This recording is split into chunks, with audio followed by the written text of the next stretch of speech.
사랑하는 여러분, 이제 우리가 여행을 떠날 때 보면은 2박 3일을 가든지 며칠을 가든지 이제 필요한 것들을 다 가방에 넣습니다. 이제 그걸 필수품 같이 생각하는 거죠. 보면 이게 꼭 있어야 돼. 여행을 이 정도 간다면은. 근데 여행을 갔다 오면은 그런데 실제로 손도 안 댄 물건들도 여러 개가 있다는 것이에요. 여러 개가. 그래서 이제 여행을 갈 때는 이제 이게 다 필요하겠지 하면서 이 물건 저 물건을 챙겨서 넣어서 갔지만은 실제로 사용하지 않는 물건들도 있다는 것입니다. 사랑하는 여러분, 근데 필수품에 대한 이야기를 지금 하고 있는 겁니다. 필수품에 대해서. 이제 예수님께서 오늘 본문 말씀에 보면은 제자들을 이제 복음을 전하러 파송하는 모습이 있는데, 그러면 우리가 이제 신앙생활을 하면서 우리는 꼭 필수품, 우리가 신앙생활을 하면서 또 귀한 사명을 감당하며 살아가는데 필수품이 과연 무엇일까? 꼭 있어야 할 게 무엇일까? 하는 것입니다. 오늘 예수님이 제자들을 파송하시면서 이제 하시는 말씀들인데, 제자들이 파송을 받으면서 정말 꼭 있어야 될 게 있었다는 겁니다. 거기에 대해서 주님이 강조하고 계시는 겁니다. 그것이 또한 우리에게도 꼭 있어야 하는 것입니다. 오늘 말씀을 들으시면서 큰 깨달음과 은혜가 있기를 주님의 이름으로 축복합니다. 우리가 읽은 말씀은 마가복음 6장 7절에서 13절 말씀을 읽었습니다. 7절에서 13절 말씀을 읽었는데 그 앞절, 그러니까 마가복음 6장 1절에서 6절까지의 말씀은 예수님이 고향인 나사렛에서 배척을 받으시는 사건이 기록이 되어 있습니다. 그러니까 시간적으로 계산하면 예수님의 공생의 사역 가운데 한 2년쯤 지났을 때 일어난 일들이 바로 오늘 우리가 읽은 말씀입니다. 누가복음 4장 6절에서 31절까지의 말씀을 보면 예수님이 고향인 나사렛을 방문한 적이 있습니다. 그때는 사역의 초기입니다. 사역의 초기고 오늘 우리가 읽은 말씀은 사역의 중반이 넘었을 때, 2년이 넘었을 때 일어난 사건입니다. 두 번 다 고향인 나사렛을 찾았을 때 일어난 일들입니다. 처음 찾았을 때, 그때 사역의 초기에 예수님이 고향인 나사렛을 찾아갔을 때 고향 사람들은 환영하지 않았습니다. 환영하지 않는 정도가 아니고 예수님을 갖다가 벼랑 끝으로 몰고 가서 떨어뜨려서 죽이려고 할 정도로 그들이 예수님을 핍박을 했다는 사실입니다. 근데 이제 예수님께서 낭떠러지로 그 벼랑 끝으로 몰고 가서 그들이 밀어가지고 죽이려고 했던 그런 때가 있었는데, 그리고 한 2년 뒤에 다시 이제 고향 나사렛을 주님이 찾았다는 것입니다. 그런데 이들이 이렇게 이야기를 하는 겁니다. 이 사람이 받은 지혜로 그 손으로 이루어지는 권능을 보니까 이게 무슨 일이냐. 고향 사람들이 깜짝 놀라게 되는 것입니다. 왜 그랬을까요? 예수님의 출생, 배경, 그 모든 걸 너무나 잘 알고 있기 때문에 그렇습니다. 예수님은 체계적으로 학문을 배운 적이 없습니다. 예수님은 목수였습니다. 요셉은 목수였고 육신의 아버지가 목수였고 그래 어릴 적부터 목수의 일을 했고 이 동네 사람이 다 잘 알고 있는 겁니다. 배운 게 별로 없고 목수이고, 그런데 예수님이 이 고향에 와서 천국 복음을 전거하는데 정말 막 그들이 상상도 못하는 메시지를 전하지. 그리고 막 표적과 기사들이 막 나타나지. 능력이 나타나지. 그러니까 그들이 예수님에 대해서 잘 알고 있는데 이런 엄청난 역사 앞에서 이들이 잘 이해가 안 됐다 이 말입니다. 말하자면 이 사람이 받은 지혜와 그 손으로 이루어지는 권능이 이게 어찌된 일이냐 이렇게 말할 정도였다는 것입니다. 마가복음 6장 3절 말씀을 읽겠습니다. 이 사람이 마리아의 아들 목수가 아니냐, 야고보와 요셉과 유다와 시몬의 형제가 아니냐, 그 너희들이 우리와 함께 여기 있지 아니하냐 하고 예수를 배척한지라. 그러니까 마리아의 어머니 이름 마리아의 아들 목수 아니냐, 그 형제들 야고보, 요셉, 유다, 시몬 우리 다 같이 함께 있지 않느냐. 그 너희들도 지금 우리와 함께 있다. 그런데 이게 무슨 일이냐 하면서 예수님을 배척했다 이 말입니다. 그러니까 그들의 고정관념으로는 예수님이 하늘의 복음을 전하고 능력을 행하지만 그게 수용을 할 수가 없는 것입니다. 그들이 가지고 있는 고정관념은 목수의 아들, 평범한 사람, 그들이 그렇게 알고 있으니까 그런 것에 대해서 받아들이지를 못하고 있다는 것입니다. 받아들이지 못할 정도가 아니고 오히려 예수님을 배척한다는 거 아니겠습니까? 마가복음 6장 4절 말씀 또 읽어봅시다. 예수께서 그들에게 이르시되 선지자가 자기 고향과 자기 친척과 자기 집 외에는 존경을 받지 못함이 없느니라 하시며. 그러니까 예수님이 이 말씀을 인용을 하는 것입니다. 선지자가 고향에서는 환영을 받지 못하고 배척을 받는다. 그와 같이 나도 이렇다. 이렇게 말씀하시는 것이에요. 그러니까 선지자가 고향에서 왜 배척을 못? 갑자기 하나님 부르심 받아 선지자가 되니까 그들이 인정을 못한다 그 말입니다. 평범하게 똑같이 태어나서 자랐는데 그 고향에서 자라는 거 다 알고 있다 그 말이에요. 그런데 어느 날 하나님 부름 받아가지고 선지자가 되니까 그러니까 고향에서는 인정을 못 받는다 하는 이야기를 주님이 하시는 것입니다. 저는 부산에서 태어나서 지금까지 부산에 있습니다.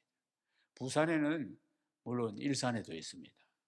그런데 부산에는 1800교회가 있는데 부산에 저는 그 동네에서 태어나서 그 동네에서 지금까지 있습니다만은 1800교회가 부산에 있는데 전에 한번 조사를 해보니까 부산 출신의 목사님은 한두 명밖에 되지 않습니다. 왜냐하면 요 말씀 때문에 그렇습니다. 실제로 그렇다 그 말이죠. 성장하는 걸 다 보고 그런데 어느 날 짜잔 하고 이렇게 나타나면은 별 인정을 못 받는다 그 말. 그래서 다들 떠나는 거예요. 부산에 안 있습니다. 고향이 안 있다 이 말.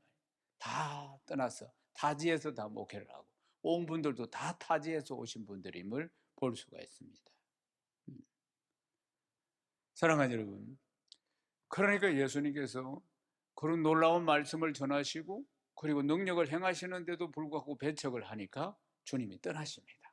떠나셔서 이제 그 다음 모든 촌에 두루 다니시며 말씀을 전하셨다. 이제 고향을 떠나서 모든 촌을 다니시며 복음을 전하시는 모습을 볼 수 있습니다. 그래서 이 말씀을 딱 기록하고 나서 그 다음 우리가 읽은 말씀이 뭐냐면 제자들을 파송하시는 장면이라 그 말입니다. 그러면은 예수님도 배척을 받았잖아요. 그것도 고향에서 표적과 기사와 능력을 행하시는데도 불구하고 배척을 당했는데 그 말씀을 앞에 기록하고 지금 제자들을 복음 전하도록 파송하시는 장면이 있는 이유가 뭘까? 그것은 복음을 전하며 사는 삶이 힘든 삶이라는 겁니다. 말하자면 언제든지 배척을 받을 수 있고 시기 질투를 받을 수 있고 방해를 받을 수 있다는 것입니다. 예수님도 이렇게 받으셨는데 하물며 그러니까 제자들을 파송하시면서도 각오를 해야 된다 이런 의미에서 이 기사가 먼저 앞에 나오게 된 것입니다. 사랑하는 여러분, 얼마 전에 5월 27일 날 벨라루스라는 나라에서 이런 일이 있었습니다. 벨라루스라는 나라는 유럽 동부 끝에 있는 나라입니다. 러시아와 접견에 있는 나라인데 벨라루스라는 나라에서 70대 남성인 드로기친스키라는 분이 지역 공원에서 복음을 전했습니다. 교회 성도들과 함께 같이 찬양하면서 그리고 전도했습니다. 그런데 전도지를 나눠주고 있는데 경찰차 2대가 급히 왔습니다.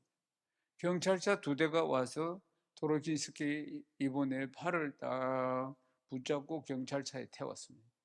그리고 경찰서로 호송해 갔습니다.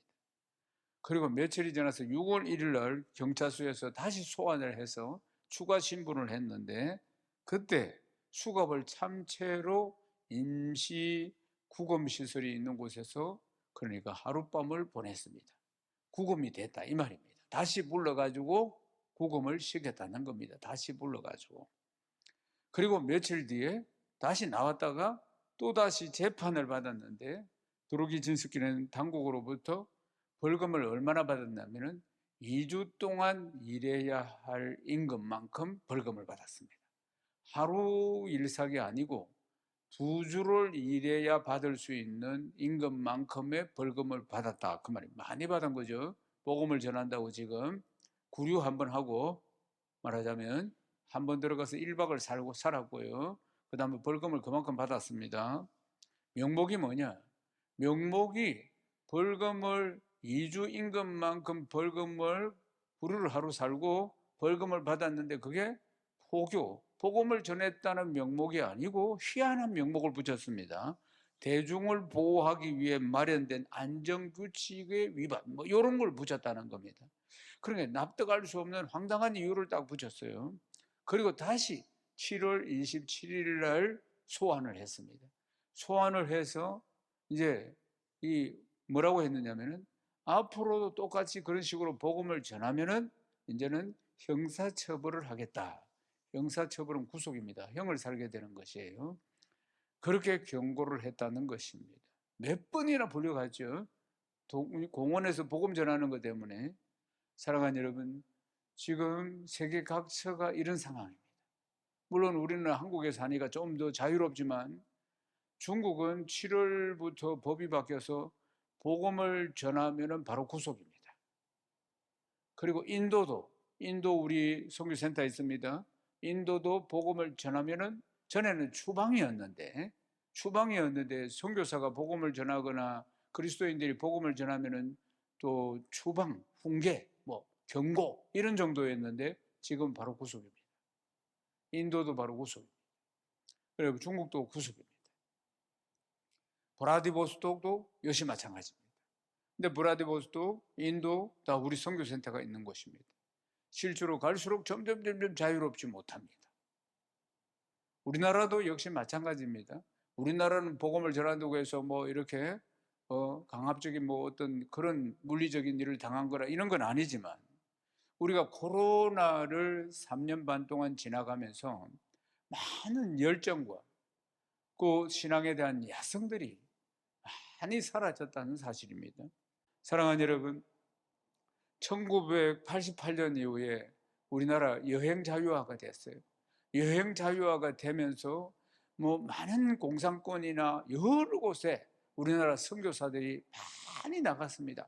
그날 이후로 선교사들이 얼마나 많이 나갔는지, 그러니까 거의 한 35년의 세월이 지금 지나가는데 선교사 파송 국가로서 우리가 2위입니다.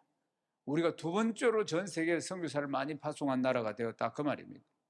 그리고 많은 국제 선교단체의 리더를 우리 한국 선교사가 맡고 있다는 겁니다. 35년 전, 이제 35년의 세월이 흐르면서 이제 우리가 이 선교의 열정도 추락을 하고 있고 선교의 야성도 추락하고 있는 모습들을 볼 수가 있습니다. 교회 안에도 역시 마찬가지입니다. 이 코로나의 영향으로 많은 열정과 야성들이 사라지고 있음을 보게 됩니다. 그러면 우리나라만 그렇는가? 그렇지 않습니다. 제가 여러 나라를 다녀보니 많은 야성과 열정들이 아주 사라진 것을 볼 수가 있습니다. 사랑하는 여러분, 그래도 우리가 해야 할 일은 주님이 마지막 명령하신 가서 너희는 모든 민족을 제자를 삼아라, 복음을 전해라, 때를 얻든지 못 얻든지 복음을 전해라, 온 천하 만민에게 복음이 전거되면 내가 그날 주님 오신다고 말씀하셨습니다. 그러므로 우리는 결코 이 복음 전하는 일들을 포기할 수가 없는 것입니다. 그렇다면 열정과 야성이 사라지고 있는 이 시대에 우리가 어떻게 해야지 우리의 본분의 이 귀한 사명을 잘 감당할 수 있을까 하는 것입니다. 사랑하는 여러분, 우리가 항상 기억해야 될 것은 전도와 선교는 내 힘으로 하는 것이 아니라는 것입니다. 내 힘으로 하는 것이 아닙니다. 그렇다면 우리가 내 힘으로 하는 것이 아닌 이 전도와 선교에서 우리가 준비해야 될 것이 무엇인가? 마가복음 6장 7절 말씀을 크게 읽겠습니다. 12제자를 부르사 둘씩 보내시며 더러운 귀신을 제어하는 권능을 주시고, 주님께서 제자들을 파송하시는데 둘씩 보내시면서 더러운 귀신을 제어하는 권능을 주셨다고 말씀하셨습니다. 사랑하는 여러분, 이 권능을 주신 분은 하나님이십니다. 주님이 우리에게 권능을 주신 것이에요. 가서 복음을 전하기만 하면 귀신들이 떠나고 병든 자가 일어나는 그런 역사가 일어나게 하시는 분은, 그 능력을 주시는 분은 주님이십니다. 전도 누가 하십니까? 주님이 하시는 것입니다. 우리는 그저 복음을 전할 뿐이고 그 복음을 따라서 역사하시는 분은 성령이시라는 것입니다. 사랑하는 여러분, 믿습니까? 사도행전 13장 48절 말씀도 읽어봅시다. 이방인들이 듣고 기뻐하여 하나님 말씀을 찬송하며 영생을 주시기로 작정된 자는 다 믿더라. 안디옥 교회 최초의 이방인들의 모임 교회, 이 안디옥 교회입니다. 안디옥 교회는 큰 부흥이 일어났습니다. 초대교회 때 가장 큰 부흥이 일어난 교회가 안디옥 교회입니다. 이 안디옥 교회는 선지자들과 교사들이 있었는데 바나바와 니게르라는 시몬과 구레네 사람 루기오와 분봉왕 헤롯의 맏동생 사울, 이런 쟁쟁한 인물들이 있었습니다. 그런데 성령께서 이런 쟁쟁한 인물들 중에서 첫 번째 선교사로 바나바와 사울을 따로 세우신 것입니다. 그래서 두 사람에게 안수해서 선교사로 파송을 하게 됩니다. 첫 번째 선교사가 바울과 바나바였다, 그 말입니다.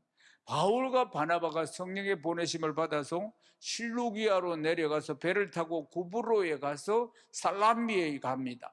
거기서 유대인에 해당해서 복음을 전가합니다. 그리고 바보에서 복음을 전하고 밤빌리아에 있는 버가에서 또 복음을 전합니다. 또 비시디아 안디옥에 있는 해당에서 복음을 전하고, 그때 유대인과 유대교에 입교한 경건한 사람들이, 그런 사람들이 많이 이제 예수를 믿게 되고 바나바와 바울을 따르게 됩니다. 그리고 그 다음 안식일에도 바울이 선포하는 말씀을 듣기 위해서 수많은 사람들이 해당으로 몰려오게 됩니다. 그래서 복음의 말씀을 들으면서 수많은 유대인들이 은혜를 받기 시작합니다. 수많은 무리들이 몰려오게 되니까 유대인들이 시기 질투를 하기 시작합니다. 그래서 시기 질투를 하기 시작하면서 그리고 핍박을 본격적으로 이제 하기 시작합니다. 이 핍박을 피해서 사도 바울은 이제 이방인을 향해서 또 복음을 전하기 위해서 나아가게 됩니다. 그때 이제 이방인들이 듣고 이 복음을 듣고 기뻐하여서 하나님 말씀을 찬송하고 영생을 주시기로 된 자는 다 영생을 받고 예수를 믿게 되더라 하고 성경이 말씀하고 있습니다. 그러면서 주님의 말씀이 두루두루 온 지방으로 퍼져나가기 시작했다는 것입니다. 사랑하는 여러분, 반드시 복음을 전하면 시기질투가 있다는 걸 기억해야 합니다. 복음을 전하면 핍박도 받고 백배의 축복을 받을 것이라고 말씀하지 않습니까? 그러므로 우리가 복음을 전한다, 핍박이 있을 것이다, 박해가 있을 것이다 하는 것을 미리 예상을 잘 하고 있어야 합니다. 그러면서 우리가 준비해야 할 것이 무엇인가? 우리는 강력한 믿음으로 무장되어야 하는 것입니다. 마가복음 6장 8절에서 9절 말씀을 읽어보십시다. 명하시되 여행을 위하여 지팡이 외에는 양식이나 배낭이나 전대의 돈이나 아무것도 가지지 말고 신만 신고 두벌 옷도 입지 말라 하시고. 사랑하는 여러분, 제자들이 이제 둘씩 짝을 지어서 전도 여행을 떠나게 됩니다. 우리도 여행을 갈 때, 제가 오늘 말씀을 시작할 때 이것저것 많이 가져가지 않습니까? 필요할 거라고 보고 다 가져가지. 지금 보면은 여행을, 지금 전도 여행을 떠나게 되는데, 그런데 이들이 이제 필요한 게 뭐 지팡이, 양식, 배낭, 전대, 돈도 좀 있어야 되고, 그리고 옷까지도, 옷도 갈아입어야 되니까 있어야 되고, 신발도 바꿔서 신어야 되니까 있어야 되는데, 그런데 다 가져가지 마라. 주님이 이렇게 말씀하시는 것입니다. 다 가져가지 마라. 분명히 여행에 필요한 건데, 그런데도 가져가지 말라고 주님이 말씀하십니다. 왜 가져가지 말라고 한 걸까요? 그것은 전적으로 주님만 의지하라는 것입니다. 아멘이십니까? 돈도 여비도 가져가지 말았습니다. 여비도 가져가지 마라. 전적으로 주님만 의지해라는 뜻입니다. 그런 걸 다 가지고 가지 말라고 하는 것은, 그러니까 복음을 전하는데 주체가 누구냐면은 주님이십니다.